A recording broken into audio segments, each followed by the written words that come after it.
Caros alunos e alunas, mais uma vez, bom dia, boa tarde, boa noite, dependendo do momento que você estiver assistindo essa gravação.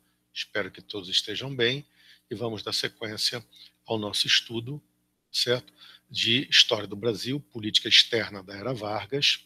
Imediatamente aqui, compartilhar a minha tela com vocês, perfeito?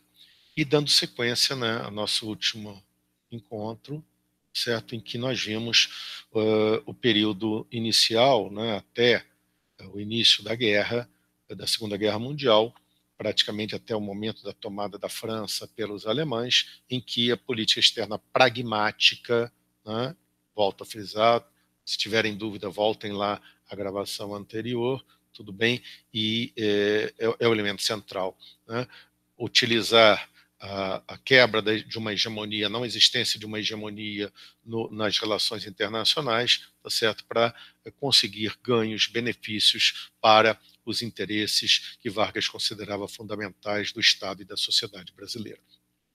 Só que no momento em que o governo brasileiro, né, aceitou, né, a negociação com o governo norte-americano e a United Steel, então, começou o processo de implantação da Siderúrgica Nacional, uma empresa estatal com financiamento do Exim Bank norte-americano, praticamente a fundo perdido.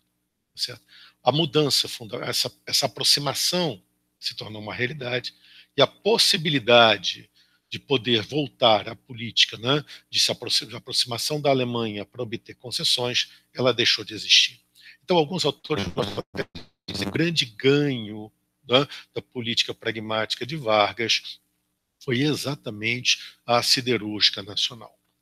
Quando, em dezembro de 1941, a base naval norte-americana no Havaí foi atacada pelos japoneses e os Estados Unidos, então, declararam guerra ao Japão e, a seguir, a Alemanha e a Itália declararam guerra aos Estados Unidos, a situação mudou completamente. O governo norte-americano rapidamente se mobilizou, tudo bem, e propôs uma reunião extraordinária de ministros das relações exteriores, né, que se realizasse, inclusive esse foi o pedido do governo norte-americano, né, aqui no Rio de Janeiro, ministros das relações exteriores dos países da América.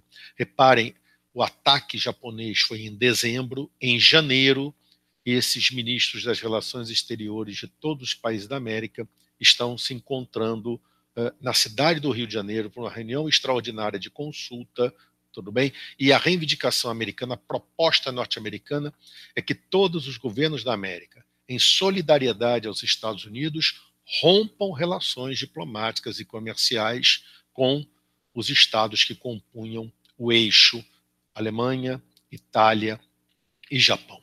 Tá? Nem todos tomaram essa medida, basicamente a Argentina e o Chile se negaram a fazê-lo, ficaram de estudar a questão, aliás, já vou indicando, a Argentina só rompeu relações diplomáticas com o eixo em fevereiro de 1945, quando a guerra praticamente estava terminada, tá? Mas o Brasil rompeu nesse momento.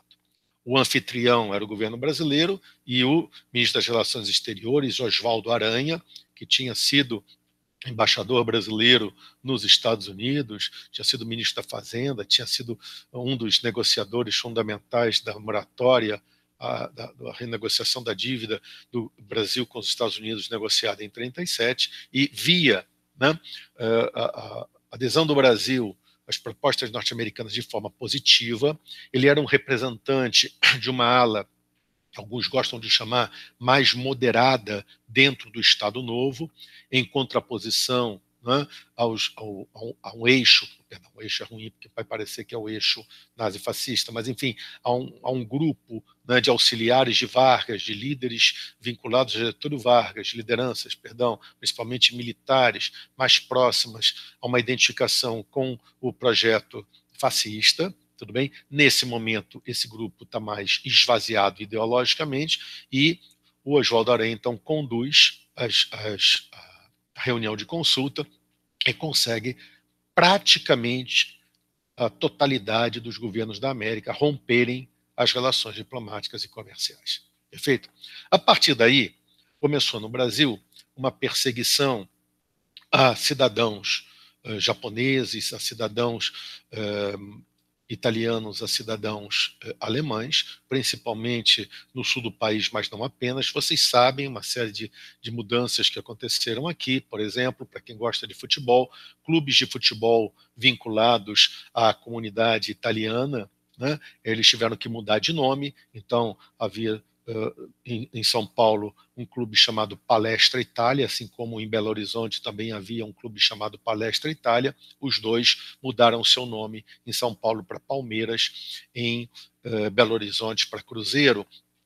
Determinados bens de alemães, como por exemplo, né, a aviação Condor, que era uma aviação comercial, uma empresa de aviação comercial do Rio Grande do Sul, foi encampada pelo governo e passou a ter o nome de Varig, Viação Aérea Rio Grandense, que durante muitos anos, nos anos 60, 70, foi a empresa aérea de bandeira do Brasil, a principal empresa aérea brasileira. De qualquer forma, cidadãos desses países foram inclusive presos, não é isso? Alguns sofreram, né, algum tipo de restrição maior, evidentemente, à sua liberdade. Alguns foram considerados, inclusive, espiões, agentes, né, do eixo. E o Brasil, o governo brasileiro, aceitou o projeto norte-americano de ceder bases militares no Nordeste às Forças Armadas dos Estados Unidos. Tudo bem? Ou seja, o Brasil não apenas rompeu relações diplomáticas, mas cedeu bases. Acho que temos aqui essas bases em Natal, em Recife, em Fernando de Noronha, e depois foram estendidas para Belém do Pará. Elas permitiam que militares norte-americanos utilizassem essa projeção do Nordeste Oriental brasileiro para chegar a Dakar, no norte da África, onde militares norte-americanos seriam incorporados à frente norte-africana. Era o ponto mais estreito do Atlântico e, portanto, em termos gerais, o, em tese, mais seguro de fazer essa travessia.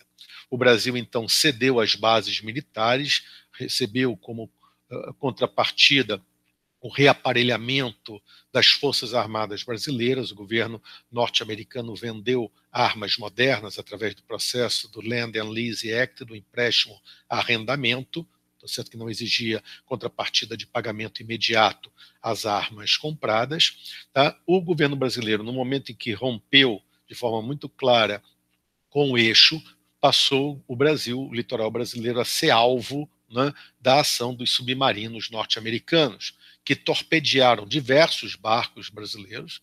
Morreram cerca de 3 mil brasileiros nesses torpedeamentos. Perfeito?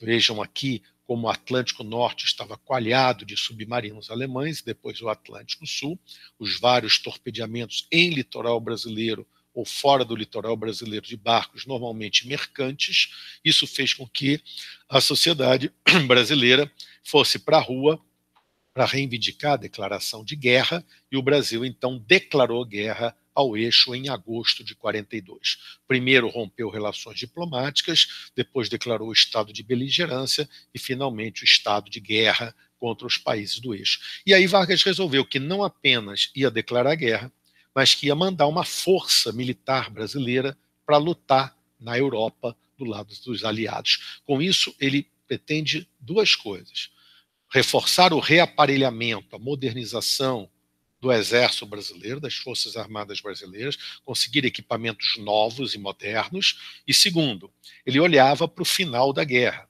Se o Brasil tivesse participado efetivamente do esforço de guerra aliado, ao final da guerra, na hora da organização da nova ordem internacional, e já se falava na criação de uma nova entidade que será a ONU, a participação brasileira seria muito mais efetiva. O Brasil apareceria, na visão de Vargas, como o país líder da América do Sul e que, portanto, isso teria uma recompensa em termos das relações internacionais. Tudo bem? Então, a FEB, a Frente Expedicionária Brasileira, foi organizada e foi mandada para lutar na Itália, entrou em batalha a partir de setembro de 1944 e lutou nos campos da Itália até o final da Guerra da Europa, na Europa, em maio de 1945. Reparem, já vou indicar, a criação da Força Expedicionária Brasileira, a declaração de guerra ao eixo, o rompimento com o eixo, vão trazendo para o governo Vargas, um problema grave, do ponto de vista político. Qual seria?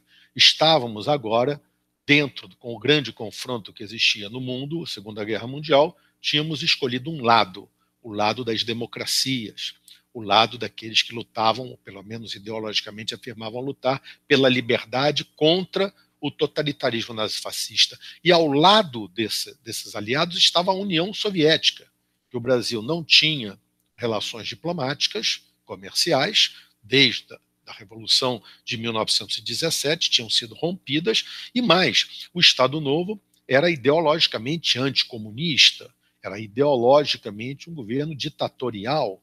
Portanto, abria-se uma contradição gigantesca dentro do Estado e da sociedade brasileira. Lá fora, brasileiros lutariam e morreriam em defesa da liberdade dos povos europeus contra o nazifascismo, e dentro, aqueles que pregavam liberdade estavam na cadeia, estavam presos, os comunistas, inclusive, que agora eram aliados, estavam presos. Ora, na tentativa de ter um maior reconhecimento da força do Brasil na nova ordem internacional, Vargas sabia que precisava do apoio da União Soviética. Então, reatou relações diplomáticas com a União Soviética em fevereiro de 1945, porque tinha uma pretensão, tá? O Brasil tinha a pretensão de fazer parte do Conselho de Segurança da Organização das Nações Unidas como membro permanente, aqueles famosos 5 grandes que nós já estudamos em História Geral. Ora, só que o governo soviético e o governo britânico não viam isso com bons olhos. Primeiro, porque Stalin, dirigente soviético, por mais que achasse interessante o reconhecimento diplomático do Brasil, via o Brasil como um aliado dos Estados Unidos e seria mais um voto favorável sempre às posições norte-americanas no Conselho de Segurança. E dar ao Brasil o direito de veto era dar a um país que só muito recentemente, vamos lá, fevereiro de 45, tudo bem, tinha reconhecido a existência da União Soviética. E mais, quando foi assinado esse reconhecimento diplomático, tudo bem, os comunistas ainda estavam na cadeia e o Partido Comunista ainda era proibido de ter sua existência legal aqui no Brasil. Então, foi, na verdade, embora o governo norte-americano, Roosevelt, jurasse de pé juntos que queria o Brasil no Conselho de Segurança, eu acho, isso aí é minha visão particular, ninguém precisa concordar, que era muito mais para não criar atrito com o governo brasileiro do que efetivamente, né, um projeto do governo norte-americano Brasil no Conselho de Segurança. Por quê? Porque o governo americano sabia do veto britânico e do veto soviético, né, certo? A essa questão, a esse desejo brasileiro. Aqui os símbolos da Força Expedicionária Brasileira, a Coba vai formar, a Sentapua, não é isso, que era da aeronáutica, e aqui as ações militares da Força Expedicionária, principalmente aqui diante da chamada Frente Gótica, no centro-norte da Itália, batalhas Monte Cassino, né, Monte Castelo, batalhas em que a FEB participou. Aqui nós vemos uma foto mostrando, né, a tomada de Monte Castelo, depois que os brasileiros foram o Exército Brasileiro foi um dos que participou dessa tomada, e aqui o retorno da FEB, o desfile da Vitória, quando cerca de 800 mil pessoas foram ao centro da cidade, já em julho de 45, numa outra conjuntura que nós veremos numa próxima aula, de uma crise efetiva do Estado Novo, perfeito? Eles desfilam como heróis da pátria. Eu me lembro bem, um ex-professor meu, me contando, professor de História da PUC, que o pai dele, eles moravam em Varginha, no interior de Minas, o pai dele fez questão de, nesse dia de julho de 45, estar no Rio de Janeiro com o filho, que na época tinha 9 anos de idade, para mostrar para o filho os heróis que retornavam à pátria. E isso, heróis que tinham lutado nos campos da Europa, nos campos da Itália, pela democracia, pela liberdade. Essa situação vai gerar repercussão dentro da política brasileira e é um dos elementos fundamentais que explica, né, o fim da ditadura do Estado Novo. Perfeito? Com isso eu concluo, né, essa apresentação da política externa da Era Vargas, e na próxima aula nós trabalharemos a crise do Estado Novo. Perfeito? Espero que todos estejam bem, agradeço a paciência de ter assistido a essa aula e me despeço aqui de vocês.